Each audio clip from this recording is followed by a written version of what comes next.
کچھ لوگ کہتے ہیں کہ امریکہ کو افغانستان میں پاکستان کی وجہ سے شکست ہوئی، تاہم امریکہ نے پاکستان کو تباہ کرنے کے لیے اپنے تمام حربے استعمال کیے۔ لوگوں میں ایسی قیاس آرائیاں جاری ہے کہ امریکہ نے پاکستان کو تباہ کرنے کے لیے اپنے تمام حربے استعمال کیے۔ میری پوری ویڈیو سننے کے بعد میں آپ سے سننا چاہوں گا، اپنی رائے کمنٹس میں ضرور دیں۔ میں تھوڑا پیچھے جا رہا ہوں، غور سے سنیں اور کچھ اہم نکات پہ ضروری بات کرنے والا ہوں۔ اس بات پر تو آپ سب متفق ہوں گے کہ روس گوادر حاصل کرنے کی کوشش میں افغانستان میں ٹکڑے ٹکڑے ہو گیا، اور یہ کام امریکہ نے افغانستان میں پاکستانی مجاہدین، ISI اور طالبان کی مدد سے کیا۔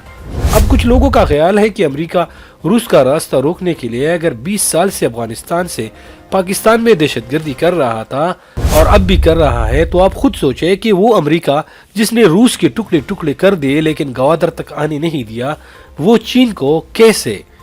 گوادر تک پہنچنے دے گا، جس کے لیے اس نے پہلے ایک سپر پاور کے ٹکڑے ٹکڑے کر دیے ہیں۔ سیاسی حالات کو دیکھ کر کچھ لوگ یہ بھی کہتے ہیں کہ ورلڈ ٹریڈ سینٹر سے لے کر پاکستانی سیاست میں ڈی چوک کے درنوں تک سارا امریکی کھیل چل رہا ہے۔ آپ اس بات سے اتفاق کرتے ہیں یا نہیں، یہ آپ کی اپنی سوچ پہ منحصر ہے، لیکن اسی طرح قیاس آرائیاں پاکستان میں چل رہی ہے۔ زیادہ تر پڑھے لکھے لوگوں کو سوشل میڈیا پر یہ بھی کہتے ہوئے سنا جا سکتا ہے کہ اب امریکہ کو معلوم ہوا کہ ہمارا اہم ترین شخص جو پاکستان میں پکڑا گیا ہے، اس کا باہر نکلنا مشکل ہے، اور اب چین کا سپر پاور بننے کا راستہ کوئی نہیں روک سکتا۔ تو اس نے فلسطین جنگ کا فائدہ اٹھایا اور ایران کے ساتھ اپنی درینہ دشمنی کو ختم کر دیا، اور ایران کی مدد سے اب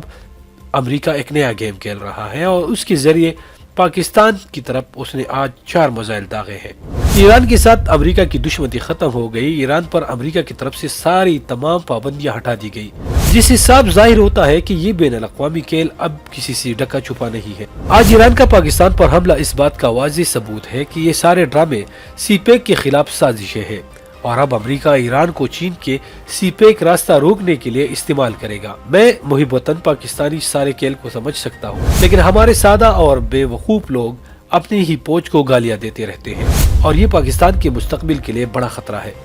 اپنی رائے کمنٹس میں ضرور دیں، ہو سکتا ہے میں بھی غلط ہوں۔